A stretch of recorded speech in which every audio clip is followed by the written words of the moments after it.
It's Monday, November 25th. I'm Tim Priester with Tim O'Malley from Irish Illustrated, joined by John Bryce of Football Scoop and Irish Illustrated.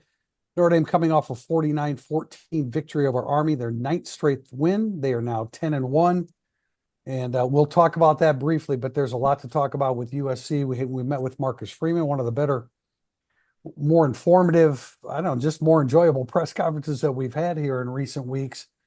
But Notre Dame 49-14, there really wasn't much doubt. The word that Marcus Freeman used was violence before the game, and he said today it could have been physicality, speed, velocity. But the main thing was don't be tentative. There's a tendency to be tentative against triple option offense. That is not what Notre Dame was Saturday night. Yeah, I made a comment a couple of places that Notre Dame was the respect had to be after the game because they were talking every play defensively. I mean, they were hitting them. There were conversations watching that game off the ball. Everything was happening. Notre Dame's defense was not there to mess around. It was clear that the old Alohi Gilman Navy thing of they want every single blade of grass. You got to take it from them was taken to heart years and years later from guys that don't know Alohi Gilman, and it's a different team. But they played in a dominant fashion defensively. If your player of the game is Jeremiah Love, your other player of the game is Al Golden for schooling this team for 9 months to be violently athletic and never miss an assignment. Drew Mentok mentioned to me there was a wheel route where Xavier Watts was all over it. He stepped across the pick, the running pick that was coming at him, intended to make him go out of his path, like he knew the play was coming the entire time, and it was a wheel route on third down. They were fantastic and violent on defense. It was fun to watch. And we talked about that. We talked about that Notre Dame was atypical for Army in that they had superior athleticism and superior discipline from the normal Army opponents. I think that shined Saturday night. By the 6:30 mark in the first quarter, Notre Dame had its first double-digit lead. All told, the Fighting Irish led by double digits for 42 minutes in that game. The final 34 and a half. Double digits, 14 points or more the entire duration of the game. Just a completely dominant performance for the Irish. One that I know we're going to get into more today and in Wednesday's podcast, but one that unequivocally, in my opinion, should put Notre Dame ahead of Penn State in this week's CFP rankings. I think we're all in agreement with that. We'll find out on Tuesday night. But, and I realize that there were 17 plays at the end of the game by Army that gave them the advantage. But 67 plays to 47 plays for Notre Dame. And JB, you pointed out 47 snaps of the football, 462 yards total offense. Just an absolutely dominant performance by the Fighting Irish, both sides of the ball. But Tim, I agree with you. Defensively, man, they were sharp. Christian Gray makes a first hit right off the bat, and you know that they are ready to play. Jaden Ausberry was outstanding, especially early on around the football. Jalen Sneed did what Jalen Sneed does. The defensive line, Donovan Heinisch continues to play really quality football. Adon Schuler was actually named the defensive player of the game within the team. So it was everything that you could hope for. And I've watched too many Notre Dame Navy games and a few Army games along the way, and there's always that, Tim, your whole theory about second touchdown.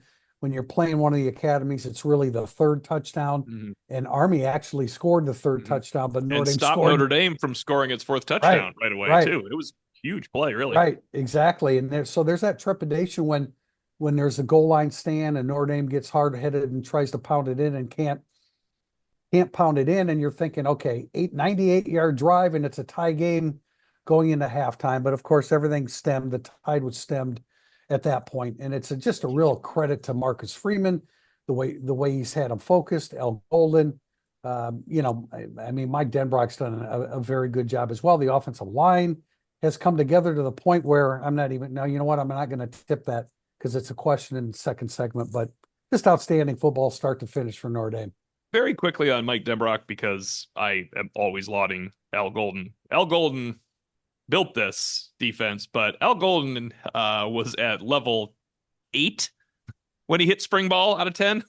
Mike Denbrock was at level -4. So Mike Denbrock's growth without his quarterback, it was without a quarterback being involved. So I mean, Al Golden had the keys to the kingdom. He set up the keys to the kingdom. The car was running.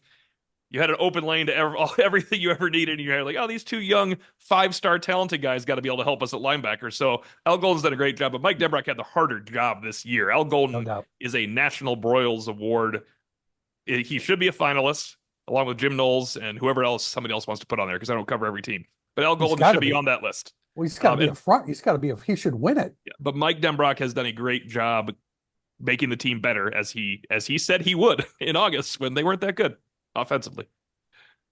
Yeah, and I think we probably are derelict in our duties of giving the entire offense, Tim Brock and everyone from coaches and players on down enough credit because again, especially the players, this is the third consecutive year of a different system, a different Right. voice, a different coordinator. Al Golden has his 3 years, and the super old guys on Notre Dame's defense have 4 years of hearing Marcus Freeman's voice. So I think that is why Denbrock so candidly said we're going to be a much different offense in late October and November there in August when we visited with him. Even as Riley Leonard, to his credit, said, no, I want to be perfect and explosive going out against Texas A&M. I think that's probably why those two have meshed well also because they've continued to grow and they have a high standard in place.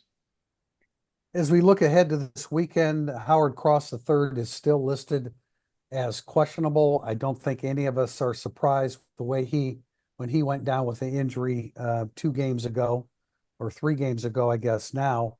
So he's listed as questionable, but as we said in instant analysis, contrary to the last 2 games, pretty sure that Howard Cross is going to be in uniform. And Marcus Freeman said that he almost gave it a go right after the Army game. He indicated that Cross was that was a consideration. Kingston Viliamu Asa, however, is out. He has a sprained knee, and the way that Marcus Freeman has portrayed it, it makes it sound like after that USC game that KVA should be ready to go for when Notre Dame, if they win, of course, they'll be playing on the 20th or 21st, and if they lose, they'll be playing in a bowl game that not many people will be paying attention to if they're not a part of the playoffs. But KK Smith, who really had started to be in the rotation and was not, suffered a broken collarbone in practice last week, and he had surgery. And Bodie Cahoon, I think we all saw in the fourth quarter, was banged up when he got on the field with the second team. Howard Cross out. You need him. Donovan Heinisch in, playing like Howard Cross. He is, and you might not need Howard Cross this week the way Donovan Heinisch is playing, but you certainly do if Donovan Heinisch turns his ankle because he's already third string nose tackle. Donovan Heinisch, remember, he is not the number 2. Did Heinisch have a big wrap on his ankle? I couldn't see on the TV copy that I could see on with my binoculars, but then I saw Josh Burnham having a massive wrap back on his ankle, and I thought Josh looked a little slowed on that outside play. He let Daly get outside, and then Osbury and Rubio murdered him on the sideline. I want to see if Heinisch has a wrap on his ankle too. If he did, he played through it because he and Riley Mills, I think it was back to back. Maybe there's one more play. Otherwise, it would have been back to back to back stuffs on Army to end a series. He's been playing great. He's come in and been fantastic. And as I want to hammer home, he is your third string nose tackle playing that well. That's remarkable. And we haven't. I mean, the best of Josh Burnham was Northern Illinois. We since he came back from the injury. I mean, except for just a few plays along the way, I don't think that he's been right. He has not looked like the Josh Burnham that we knew coming out of camp. No, and I wonder, and maybe it's something we end up asking some of the players and coaches tonight. We haven't heard a lot about it. You mentioned maybe it appearing guys were wrapped up a little bit more heavily or had some ankles wrapped. I wonder how the turf was at Yankee Stadium on Saturday night because that was a patchwork field that had been put together just for this specific event. So again, with Howard Cross, it sounds like he was really close to playing this past week. I still think you hope to be able to get him for 15 or so snaps this week at USC, probably because you need him with Jonah Monheim there in the center of the USC line, and then also probably because you want to see him get some game action in between this break before the playoff game. So we move on to USC. Notre Dame, a 7-point favorite as we speak right now. 3:30 Eastern time kickoff. Is that correct? Yes. I guess okay. I was a little confused as to the commentary on that during Marcus Freeman's press conference. Just wanted to verify that. That of course is well, okay, it's 3:30 Eastern. You missed the in press conference celebration of Pete Sampson and I at the when that was announced at the Marcus Freeman press conference when I realized it was a 12:30 kickoff at USC. Yeah. Yeah. So, we almost yelled. So we're very professional, both of us. We're just like, look, USC is 6-5. They pulled out the game against UCLA when they took the lead in the fourth quarter. I was wondering if it was going to be the sixth game that USC had lost while leading in the fourth quarter. But no, they came back, they won. And so now they're 6-5. They're bowl eligible. They've won 3 out of 4. They've won every game at home except the overtime loss to Penn State. Marcus Freeman talked about today. We've been saying it for a couple of weeks. It would be a mistake if you just thought this was an average. Well, it's an average 6-5 USC team, but it's not an average USC team talent-wise. They're certainly capable on both sides of the football. And Notre Dame has to play well. And again, we said this in instant analysis. Notre Dame's going to be ready to play. There's no doubt about it. But there's a slip on the turf. There's a ball that bounces the wrong way. There's a bad call, a turnover that was unexpected. A game can turn. I'm talking like Lou Holtz here before a football game. But this is still a talented team. They've gone to Jaden Mayava at quarterback, and he has stabilized this Trojan football team. JB, I think we'll see if USC is a team that's been coached down to 6-5 from 9-3, or if they're just unlucky, and that's why they're 6-5 instead of 9-2. Are they a 9-2 team dressed up in 6-5 uniforms, or is it the other way around? They might be average. They might have been coached down to being an average team because, as Marcus Freeman pointed out today, their talent was just fine in 2022. But there's a reason that they won 9 games and not this many. I'm really interested to see this team play. I mentioned on Instant Analysis that they've usually been hovering around 12 to 15 and all the analytics offensively, FEI, and everybody else in those top 12 to 15 is Notre Dame, Texas, Georgia. All the 3-loss SEC teams are going to have their own 3-loss tournament together by the time this regular season ends to prove who the best 3-loss SEC team is. All those guys are in the top 15, and then USC. Yeah, that's a great point, T.O., and one that we won't have a full answer to until Saturday afternoon inside the Coliseum. And it is fair to note that they're 4-1 at home, that they've had a lead, as TP has been on that bandwagon for a long time. They've had a lead in the fourth quarter of every single game. I also think it's fair to note that they were behind in the fourth quarter at UCLA over the weekend, and then still wasted opportunities to put the game away. And UCLA, which I don't think right now is a particularly well-coached team, did enough to get the win, but still only lost by 4 points and had possession on possession with a chance to take over that game. And then the weekend before at home, a Nebraska team that hasn't been to a bowl game since 2016 gave USC a 27-20 lead, I think it was, with a minute 40 left, 28-20 lead with a minute 40 left, and drove all the way down to around the USC 15-yard line and was throwing with the potential to tie the game when the Cornhuskers couldn't make a play and make it happen. So they're a talented team. They've got guys that would start for Notre Dame. They don't have as many guys who would start for Notre Dame as what they had 2 years ago. And I still think it's a team you want to take the spirit out of them early. I said couldn't let Army linger around and shrink the game. I don't worry about shrinking the game with USC. I just think if you're Notre Dame, you want to send that message early, punish them, as Marcus Freeman has said, get an early lead, and take their spirit. Danton Lynn came over from UCLA, the defensive coordinator. He's with USC. There's still some weaknesses on that USC defense. They're giving up. Check this out, guys. Opponents are completing 20% more of their passes against USC than Notre Dame. Like Notre Dame's at 47%. Opponents are at 67%. I'm sure there are a lot of checkdowns in there, but they have not been good. They have not been good against the pass. They're giving up 4.25 yards per carry. That's a bad number for a defense. You should be way better than that. So Notre Dame should go in here with a lot of confidence, but Marcus Freeman has them ready for anything, and I have no doubt that their focus will be right where it needs to be Saturday. Tim Priester, when you mentioned, or JB, you mentioned, don't let him hang around. That is the issue for Notre Dame fans that have watched USC Notre Dame games, because that's why the 2012 and the 2018 game were so, there was so much hand wringing for a much better Notre Dame team than the teams they were playing against. Those teams actually, though, I think you'll agree with me, Priester, had much scarier talent at wide receiver, because you're dealing with Robert Woods and Marquise Lee and all that they had some ridiculous players on that team.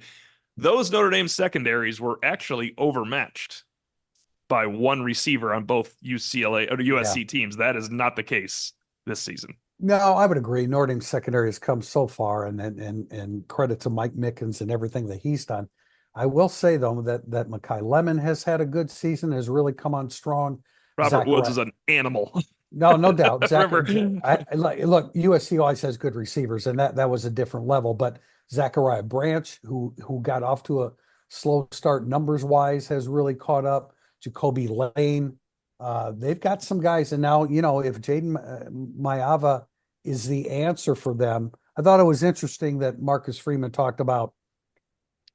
What he has done is he's made quick and good decisions, and he's avoided the negative plays that Miller Moss was creating, and some of it has to do with his footwork, his ability to move. He's not necessarily a big runner of the football, but Moss is not at all, and so he has stabilized that position for them a little bit, and it's a bit concerning. There's no doubt about that.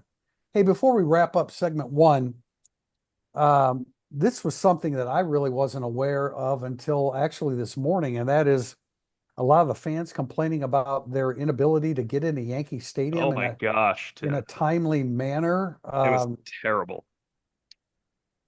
Yes. It was awful. I mean, they're not as bad as the cafeteria workers at halftime for the game that were, this is going in Monday musings and not jokingly. They were hurrying to throw away tray after tray after tray after tray of fresh food to leave, because they actually weren't serving a halftime meal, but there was a giant tray of burgers, cheeseburgers, hot dogs, chicken tenders, salad, drinks, everything. They were taking them and firing trays into the trash so no one could stop them from leaving on time at halftime. I have never seen that much food waste in my life. It was the biggest waste since the Yankee Stadium since the 5th inning of Game 5. I mean, it was absolutely pathetic. That's a good line. He's always got that line ready. And it was to your point, T.O., specifically about that. The brochure had said, or the media information had said, for all workers too, not just forget us irrelevant reporters. Right. That doesn't matter. But the meal was just supposed to be served through halftime till the start of the third quarter. It was. So that's ridiculous. It said that, but forget that. We don't matter. I talked to colleagues of my wife who work at Notre Dame. Talked to a number of fans, some of them Irish Illustrated subscribers, some of them there's some other fans that were there. It was a miserable experience. I know people who were in line, an hour before the game that got in 7 minutes into the first quarter. With 7 minutes left in the first quarter. Someone else said they stood in line for almost 90 minutes and had missed the entirety or the first 11 minutes of the first quarter. It was a disaster. It was really poorly orchestrated in that regard. That's nothing to do with Notre Dame. Notre Dame, I thought, did a great job. The branding in the stadium was phenomenal. Cool. The graphics, Tim O'Connor and his staff, Emily and Alan Wazalewski had made, a half dozen advanced scouting trips up there to make it run smoothly. Notre Dame took care of Notre Dame stuff. Yankee Stadium was a disaster, a logistical disaster for fans, and that's unfortunate because again, it was 50,000 people going into there, and that's capacity for them, so it wasn't anything unique for them. Right, they do it 81 times a year for baseball. I don't understand it. I mean, maybe it was more of a mad rush at the end. Again, we checked because I had somebody ask me, was that Notre Dame's fault or Yankee Stadium? It was not Notre Dame's fault. They had no involvement in that aspect of it, nor should they. It's Yankee Stadium. They know how to bring in crowds of 50,000, so it's on them.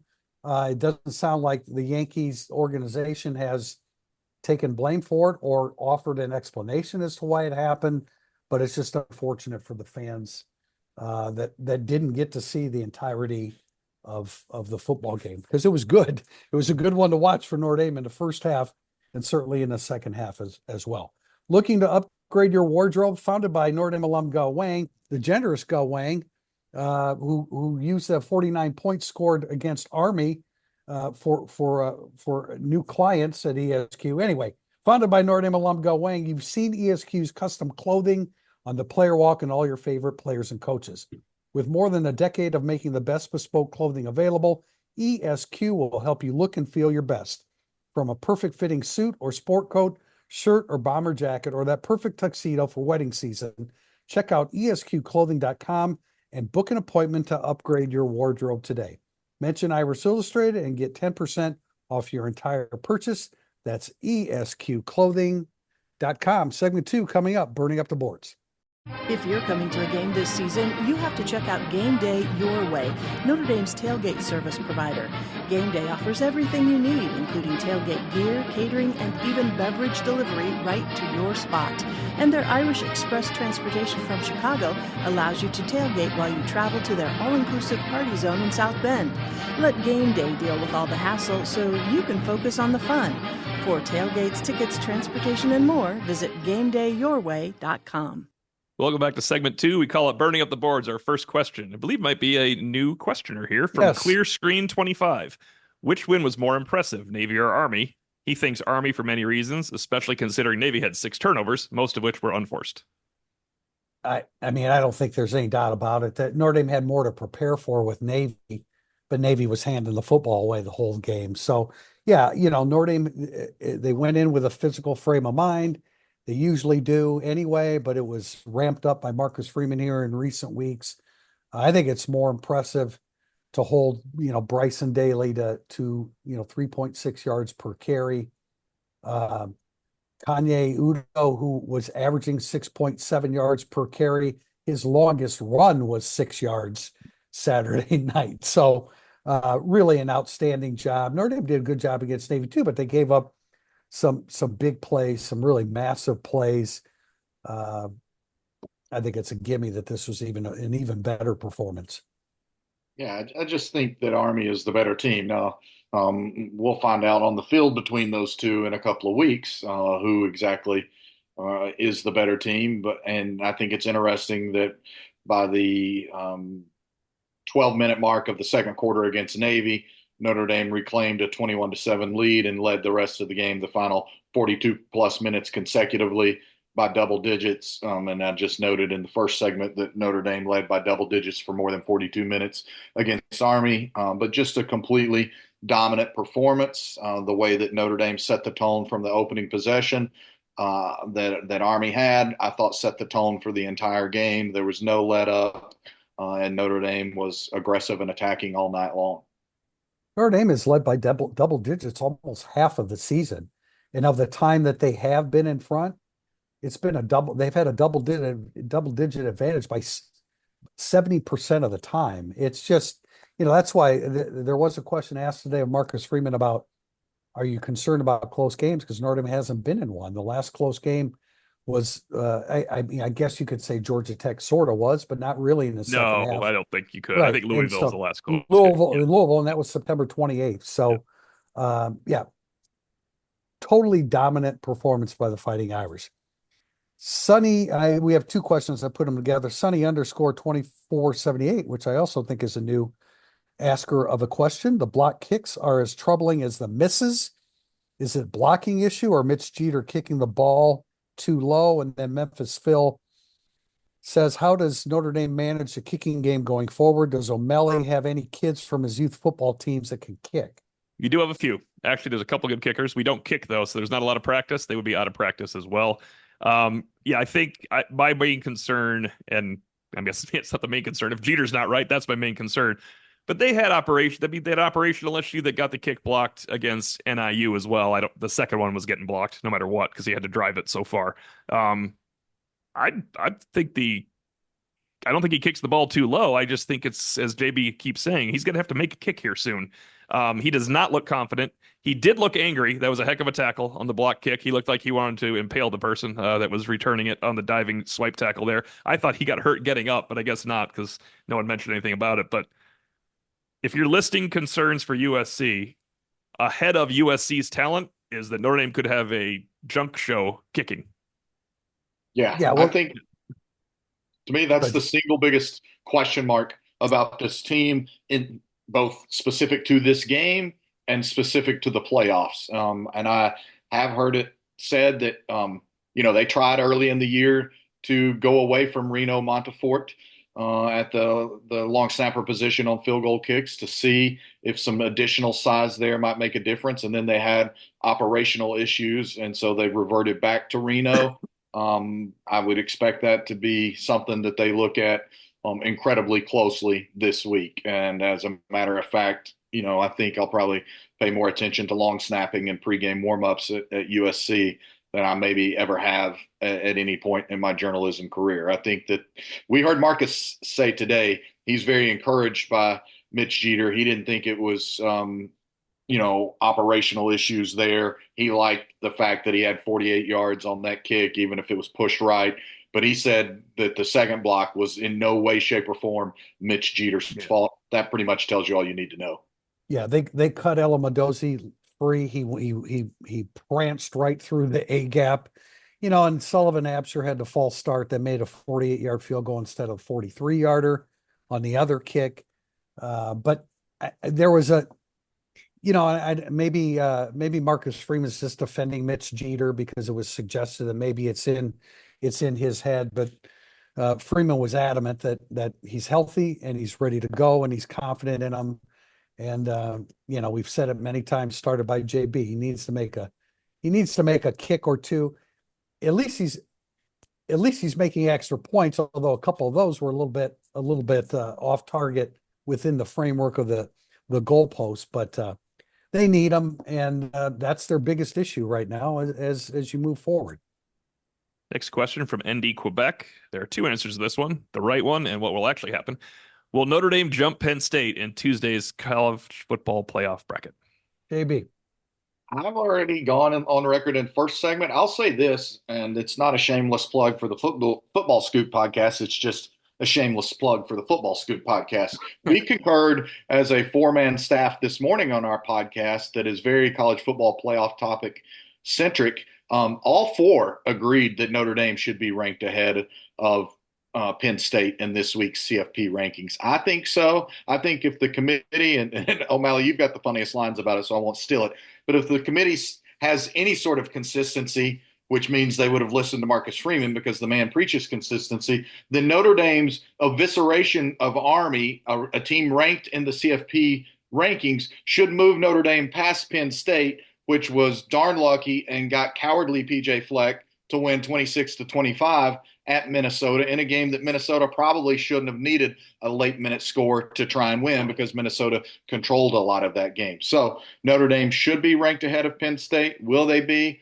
I'm not sure, but they still have a couple of weeks to try and get ranked ahead of Penn State. So maybe if they're not ranked ahead of Penn State this week, they can go win at USC and be potentially ranked ahead of Penn State the following week or the following week. And wrapping up the bow on that football Scoop tandem, one of us lives here in South Bend, one of us lives up around Grand Rapids, Michigan, another in Baton Rouge, Louisiana, and another in Fort Worth, Texas. So pretty geographically diverse, and all four in agreement that Notre Dame should be number 4. My colleague there, Zach Barnett, saying emphatically he believes Notre Dame is the most undervalued team right now in all of college football. It's almost like, Notre Dame beat up on the academies too well. You beat them so badly that's what I wrote. Right. They beat Army too much. Yeah. And which is completely unfair. Now I will say, and okay, you guys throw your opinion in here. And I look, Notre Dame's a better football team right now. I mean, that's my point, that Notre Dame's better than Penn State right now. Wow. When you talk about who's had the more difficult schedule, Penn State opened at West Virginia. They played number 19 Illinois. Illinois is now 8-3. They played at USC. They played at Wisconsin. I know those, their records don't indicate a whole lot, but they played on the road, against those two teams. They played Ohio State. Washington's down, but they beat them. They played at Minnesota this past week. which we all anticipated was going to be a tough game for them. I mean, I think you could argue that their schedule might be tougher than Notre Dame's up to this point. I think it's borderline. I'm not arguing that. But my point is, Notre Dame's a better football team right now. You're 11 games into the season. They have the same record. You can't keep bringing up September 7th. That was a lifetime ago. Notre Dame's a better football team. They should be ahead of Penn State. They should be ahead of them. I don't think they will be. And I think Ward Manuel is going to say something like, well, when we looked at comparative MAC games, Penn State beat Kent State and NIU beat Notre Dame. So we had to move them down. And that's what's going to happen, Tim. Kent State may get fired. They're the worst team. They should be the FBS this relegated. year. Yeah, that's exactly right. I guarantee you Montana State would go in there and work their ass over because Brent Vigen is a hell of a coach. I want to bring up one thing about we all thought they might lose to Minnesota and how that might be a positive because they fought through it. We all thought they might lose to Minnesota because they're not that good. If Ohio State went into the Minnesota game, we would have been like, oh, I bet Ohio State's going to lose to Minnesota. We would have thought Ohio State's going to go in there and rip them a new one because they deserve to be number 2. By the way, Nebraska should have killed Ohio State when they had a chance because that is now a problem if you watch the Ohio State game. I'll just Getting say off this on a real tangent. quickly. I'm getting off on a tangent too. I apologize, especially when I'm the one who has to go to the dentist. But I'll say this, and we'll discuss it more. I love the Wednesday pods. Great idea by you two guys. I don't deserve any credit for that. But I do believe the way things are going that you're going to see the Oregon-Ohio State winner of the rematch as the number 1 seed. The loser of that game is going to be the number 5 seed. I feel very confidently. I've had that indicated to me, which again means the best Notre Dame can do is the 6th seed. Good. Keep them away from Ohio State right there. Keep Notre Dame away from Ohio State on that spot. See him at the end. Next question is from Tom Bullock 3. Were the repeated futile goal line attempts to run it straight at Army an attempt by Denbrock to put another tendency on tape that he could break later? Help us to understand how that made sense. Well, they averaged 9.4 yards per rush. That's how it made sense. They thought they were hammering them up front. However, I had the same reaction when it happened. Yeah, I did too. Right? I mean, because it was like a level of stubbornness. So we're going to show you that we're more physical, than you are, and we're going to plow you at the goal line. They didn't have Kyle Lewis, which I thought the left side of Notre Dame's offensive line, man, Schrouth and Coogan in particular, and Knapp as well. Those guys played really, really well, and they were going to the side where Kyle Lewis would normally be lined up. But I just think that they were, they tried a little different formation, a heavy formation to the right, and they tried to pound it in. If they find a sliver and score, we never talk about it, but they didn't. And they ran it 4 times from the 4-yard line and gained a total of 2 yards. Marcus Freeman said that they had it corrected, and had there been another goal line situation, they would have been better prepared to handle that. I wouldn't get overly worked up, even though, again, I reacted to it the exact same way live. I don't think there was anything that wasn't deliberate about it. Both Denbrock putting it on video, Denbrock challenging his team, and then Denbrock continuing to show belief in his team. I also think that if it was a different game with where Notre Dame might have felt like it didn't have a throat lock control on it, that we might have seen more creative play calling there. But I think it was intentional in all facets, and I do think that Notre Dame knows, like Notre Dame showed all night long it could run wide on Army and get the edge and win that play, and that play would have been a touchdown in this instance. I think it was deliberate. I think it was, and Marcus Freeman gave away a little bit by saying we also, about the choosing violence, we also decided we felt we could run at them no matter, they're the number 1 ranked rush defense in the country. We felt we could run at them. We wanted to set the tone from the outset. They actually passed their way down the field to set the tone from the outset to score that first touchdown. He wanted to say, I am shoving this down your throat. Yeah. And we're going to score. And they didn't get in. And he mentioned the edge rushers did something different than, not edge rushers, but edge players did something different than usual they hadn't seen on tape. And so credit Army a little bit on the first couple. I mean, there were 2 times Love and Leonard wanted to jump, and there was nowhere to jump. It was a good job by Army, but we had this on overtime. Don't want to overplay it. If you spread out and run at Army, you're going to score with Riley Leonard, the one-on-one situation. So I don't think Notre Dame fans need to worry about this again, as Tim Priest was saying. That's the last time you need to worry about this one. Yeah, no doubt. You on 3rd or 4th down, you fake and bring Leonard around the edge, and he's going to score. I will say that Eli Reardon's got to be more stout. He's just got to be more stout with that. He had been, I thought, for other games until. Yeah, I didn't think that he was in that series. Question from Irish John M. Who is better at this stage of their careers? I doubt, JB, that you remember Bryant Young from his freshman year at Notre Dame, but O'Malley and I can comment on this. Who's better at this stage of their football careers? Bryant Young when he was a freshman at Notre Dame in 1990, or Bryce Young, the 2024 freshman for Notre Dame? Well, I would only say I would have seen Bryant Young play in 1990 because I was at that game inside Neyland Stadium that I've noted before was littered with NFL talent. I think you would probably give a slight edge to Bryant Young, in my opinion, a little bit more physically imposing as a true freshman from a raw strength standpoint. Bryce Young probably a bit more athletic. But when you think back to that 1990, 1991 Notre Dame teams and just the proliferation of NFL talent, for Bryant Young to be playing as a freshman, I think speaks volumes. Bryce Young was going to find his way onto the field over the course of this year, but part of it has been expedited by injury. My answer is Bryce because Bryant still had Zorich and Boo Williams in front of him. Bryce, I think, is overtaken or matched. Bryce, right? We all like Bryce Young better than RJ Oben, so they're playing the same amount of snaps right now. Bryce Young's obviously playing more of late because he certainly didn't play as many as RJ Oben early. I think Bryce Young's made a bigger contribution in his reserve role because it's a part-time starter's role compared to Bryant Young as a true freshman. The key is, can he be as good as Bryant Young as a true senior and junior? Because that is a different level of college football, Bryant Young, the true junior and senior. But Bryce has made a pretty big impact on this team where Bryant he had the Lombardi winner in front of him, and he had George Williams in front of him. So I'm going to stick with Bryce.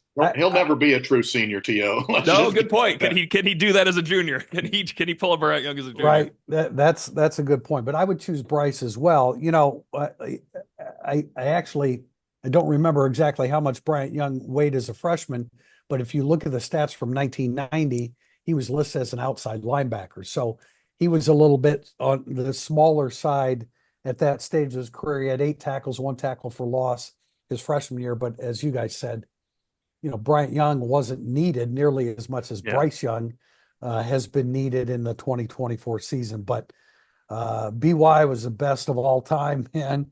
You know, one of the great guys. I've said it many times that of all the guys that I've covered, I'd put him in the top 5 of people that I have the most respect for that I've covered in 43 years.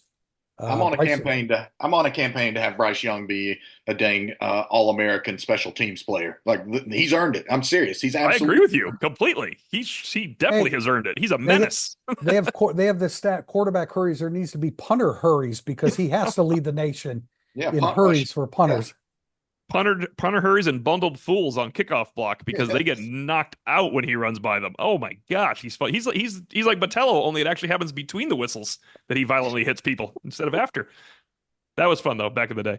Double question here from Kali123. I understand that USC has lost close this year, but those losses were to Michigan, Minnesota, Penn State, Maryland, and Washington.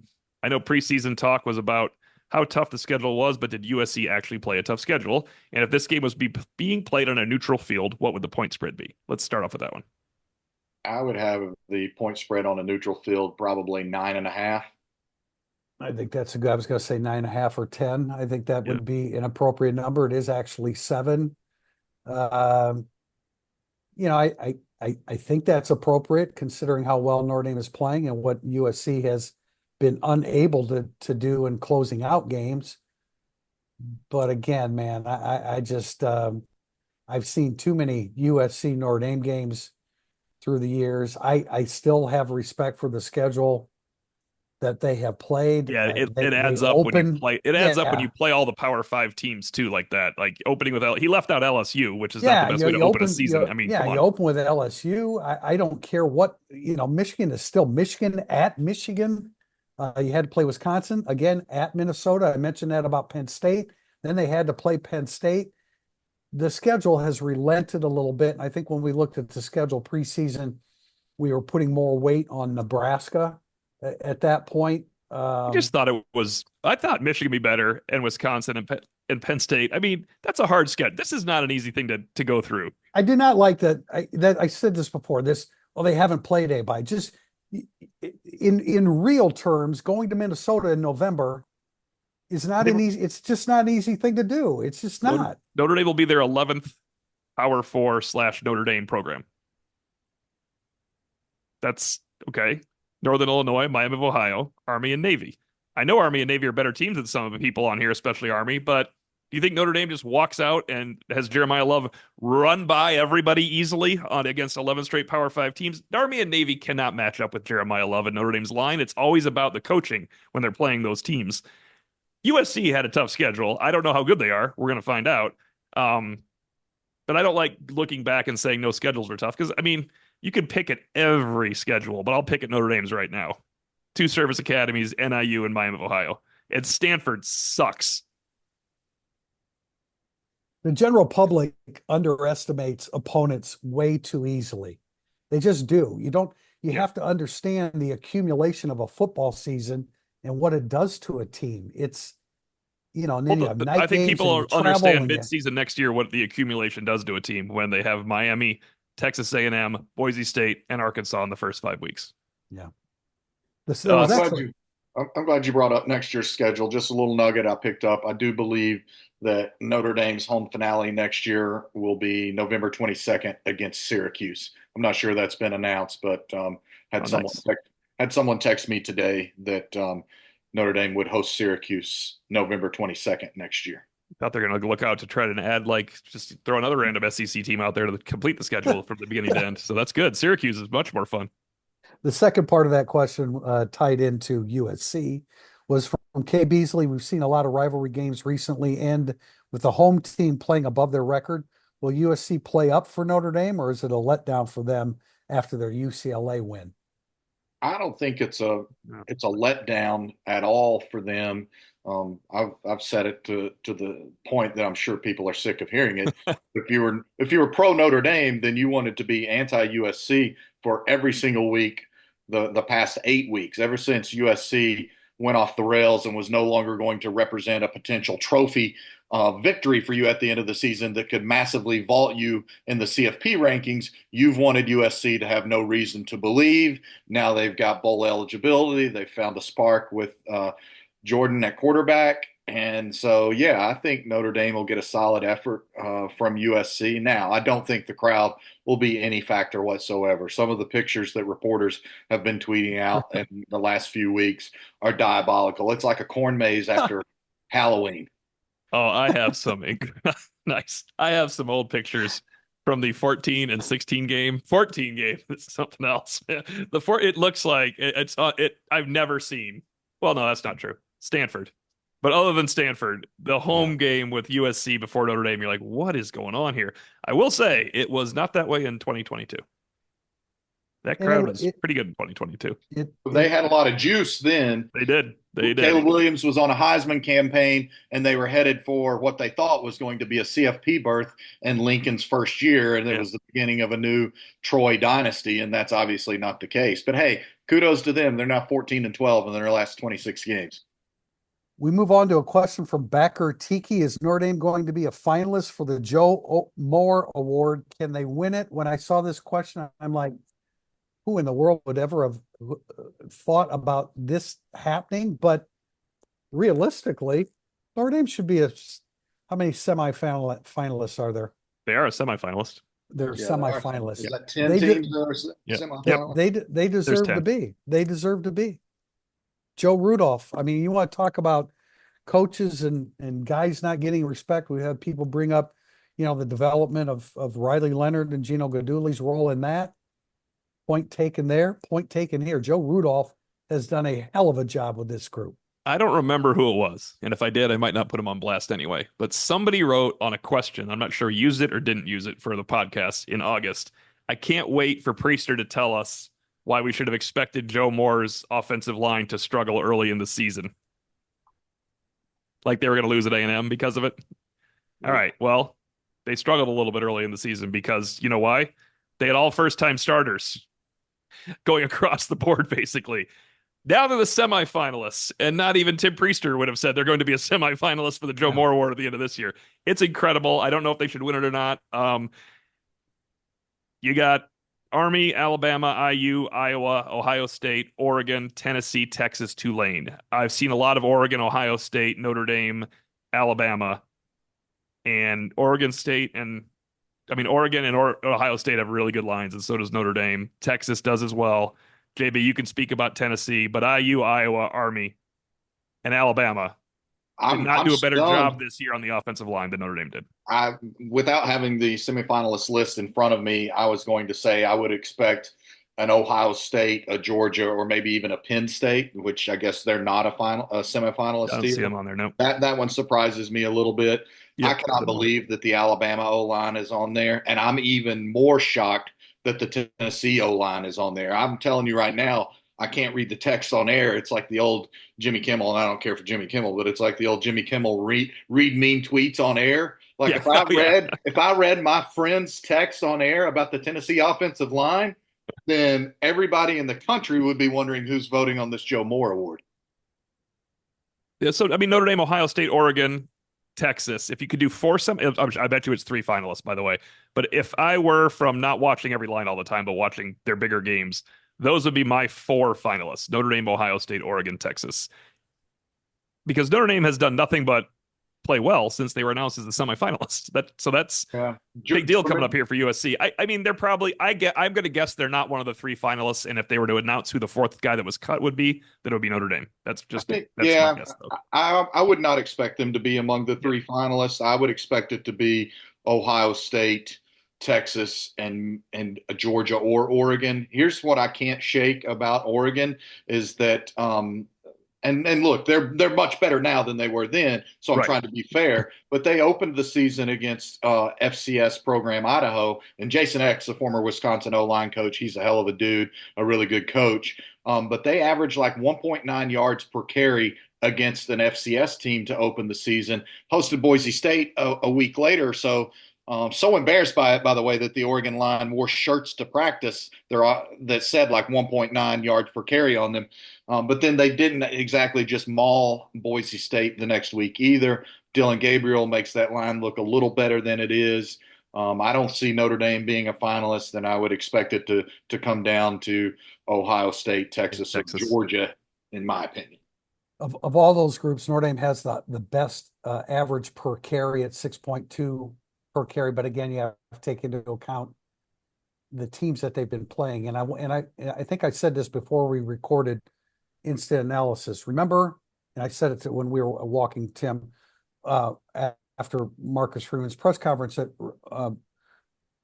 the first bye week, we stated we ran stories that said watch for a strong uptick with Notre Dame's offense moving forward because they're about to play some defenses that have been very lenient up to this point, 5 games into the season. I was thinking, I'm trying to figure out if this Monday musing is going to work out. One of my first ones in June was Notre Dame will average fewer points in September than they do in October.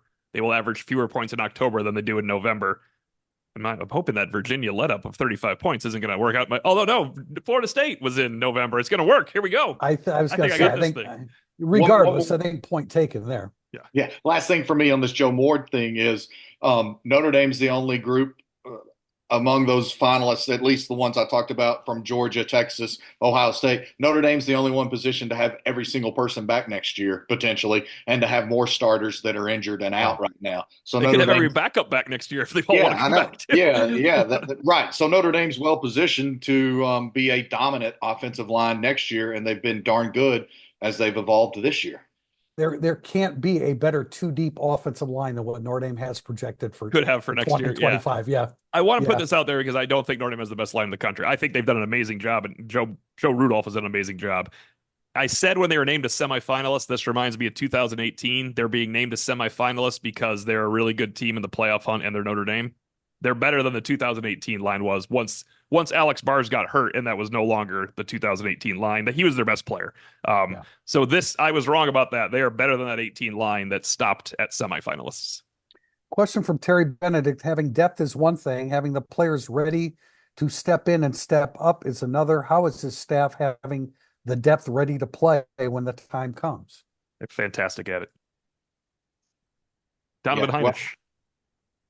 You know what? I'll go all the way back to what we saw in preseason camp and what we heard so much about Notre Dame's ability to two-spot practice. The roster is so improved, it's so much deeper that every single practice was basically two practices in one because the depth of the team was better. So they were running full sessions on both practice fields. So they were getting double the reps for guys of what they would normally get if your depth wasn't that good and you were just operating on a single practice field. So I think Notre Dame's ability to enhance the roster, and I've actually, because I asked Marcus Freeman about how much better equipped this team was to be physical and aggressive, like he talked about wanting to send that message against Army over the weekend. And he said directly, I think I said this in spring and I still believe it now, it's the most talented roster I've had since I've been the head coach here. But talent is one thing, performance is another, production is another. We have a talented roster. But our coaches have developed that team to have a really good skill set right now. I thought that was interesting. He didn't necessarily say that that the 2022 team didn't have a lot of talent, but he made it clear this is the most talented roster, and then they've coached it in a very effective manner. I also think, and again, this is a story from a couple of weeks ago where Marcus Freeman talked about holding the backups to the same standard that they do the number ones. And those are good words. They sound good, but we've seen evidence of that. Yeah, people so always say it. He does it. Right. Yeah. Right. No, right. Exactly. Yeah, all coaches say that. Yeah. And, for example, and I just wrote tail of tape this morning, Ben Minnick, you only get a handful of plays. You got an interception at the goal line. You want to get noticed. You got to come, and I realized it was broken up by the offensive player. And I'm not picking on Ben Minnick, but it's just an example of you get a handful of plays, you get a chance to make an interception at the goal line. You need to do it, especially a guy that's undersized and having a difficult time, cracking the lineup. Think of this for depth. Notre Dame has had season-ending or season-altering injuries at left tackle, center, right guard. They made a change voluntarily at left guard. Defensive end, defensive end, defensive end. When you think of Traore, Botello, and Burnham, nose tackle and backup nose tackle. Benjamin Morrison, his purported backup, transfers out or plans to transfer out. All of those things happened to Notre Dame, and they are going to go to the playoff if they beat USC. If I told you all those things were going to happen, it's unbelievable. You would not have said Notre Dame was going to go to the playoff. You would think that Benjamin Morrison is still a starter in the secondary for Notre Dame. That's how productive they are. And we don't even we rarely ever bring up Benjamin Morrison. No, when I do the USC preview, I don't think I'm going to bother mentioning that he's not there anymore. It doesn't matter. I mean, it doesn't matter. They just played Leonard Moore, who is a better tackler than Benjamin Morrison ever was. I'm not saying he's a better savvy cover man yet, but Leonard Moore right now is a better tackler than Benjamin Morrison was when Benjamin Morrison was healthy. He's got a little bit more length to him. I mean, he's size. He's a big dude, man. We're going to wrap up with a question from SF Castillo. Does the way Marcus Freeman has the team so locked in give you the confidence that he has made the expected growth of a third-year coach? Has he finally lived up to your expectations, or you still need to see a couple of playoff wins? I'll go first since I have to bounce. I will say that, I think you have to be confident in this Notre Dame team right here and now that it can get into the playoffs and have a chance to advance. I don't think there are any super teams in college football this year. I think Notre Dame stacks up well across the board with pretty much anybody. You still have to see Notre Dame and Marcus Freeman go out to USC this weekend and close the regular season with a much needed win. So I think that's part of the equation. I think that I don't know what people's expectations of Marcus Freeman were coming in. I said Notre Dame is a damn hard place to have to learn on the job, and he was having to learn on the job at one of the most visible football programs anywhere in NFL or college. I want to make that clear. He's done a good job of growing and developing this year. I've said it and I'll continue to say it. I think this is the best pulse of the team that Marcus Freeman has had. They do have to make the playoffs for this to be an official full step forward, in my opinion. Tim O'Malley, you heard me say multiple times, that Marcus Freeman should be damn thankful that he inherited the program that he inherited from Brian Kelly. But did you expect 30 wins? He hasn't gotten it yet, but if he wins this weekend, that's 30 wins with the postseason coming up in his first 3 years. First time as a head coach at Notre Dame. I don't know if I had a number. plan, but first thing I wrote was Marcus Freeman's going to be such a better coach in year 4 and 5 than he is in year 1 that I don't know why people are going so crazy for year 1. There was no way. I mean, they have to beat USC, or I mean, the season's almost a failure if you don't beat USC at this point. NIU and USC, you can't say, well, NIU doesn't matter anymore if they lose to USC, because it absolutely does. It knocked you out of the playoff. So they got to beat USC. It would be a shame to lose a home playoff game, the first ever home playoff game in the history of home playoff games, if it's on the 20th. That would be a shame for Notre Dame up here, especially because, as JB pointed out, and we've said a lot, there's no super team. You're not losing your home playoff game to Najee Harris and Alabama, and that's not what's coming here. You got to be able to win that game. 2 games, that would be like oh my gosh, what a tremendous season. Notre Dame's in the Final Four. This is phenomenal. So I can't say losing the quarterfinal game makes it not a successful season. You don't go from this is absolutely phenomenal and I can't believe it happened, or erase that last part. This is phenomenal to we ruined the season because we only won 1 playoff game. I do think you got to get in. Let's be fair. You really got to win a home playoff game. Well, you absolutely have to, and we're still getting questions. Will Notre Dame get in if they lose at USC? You shouldn't. I think they'll drop very heavily if they do. Yeah, I mean, you can't look at it that way. You just can't. You can't use NIU as an aberration anymore. That's the issue. If you lose another game, it's not an aberration. Like, they lost and they went on the real revenge tour, not Michigan's fake revenge tour where they got their asses kicked by Ohio State. Right. This is a revenge tour, although there was nothing to revenge other than NIU. But they went nuts after September, and they played, and even the next game they won 66-7 as a 16-point favorite. We didn't know Purdue was that bad. Notre Dame showed people Purdue was that bad. Purdue had won 49-0 their only game prior. There were predictions that by national people that Purdue was going to win that game. And I'm not like Randy Cross from CBS picked Army over Notre Dame. Now this is weird. I mean, it is a little weird, but again, it was just a 14. Navy and Army were both just 14 point spreads. Yeah, it's a hard one to pick the win as opposed to be like, I could see this one being close. That type of thing is different than picking a win. Yeah, but I wouldn't. I don't think I'd have the gut. Well, I don't think I would be foolish enough to make that kind of prediction. But I think I took Notre Dame over Alabama in 2012. But anyway, look, almost got it.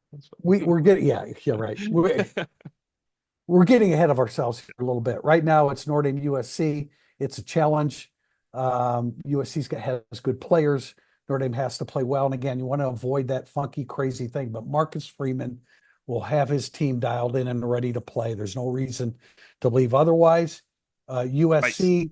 That's Tim Priester. That's the best point made this whole time. There's no reason anymore to believe that they're not going to be dialed in and ready to play. Anybody could lose a game to USC. Anyone could lose a game to US freaking C.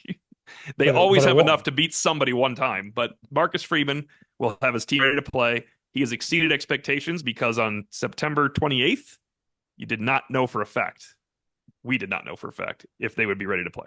No doubt about it. All right, we're going to wrap up there. Wednesday, Thanksgiving week, we are going to have a kind of a combination podcast. Irish Illustrated Insider will, of course, the committee will vote Tuesday night. And on Wednesday in our podcast, we are probably going to have, looks like 3 segments, one of which will be the college football playoff committee's decisions. We will bemoan them having Penn State still ahead of Notre Dame.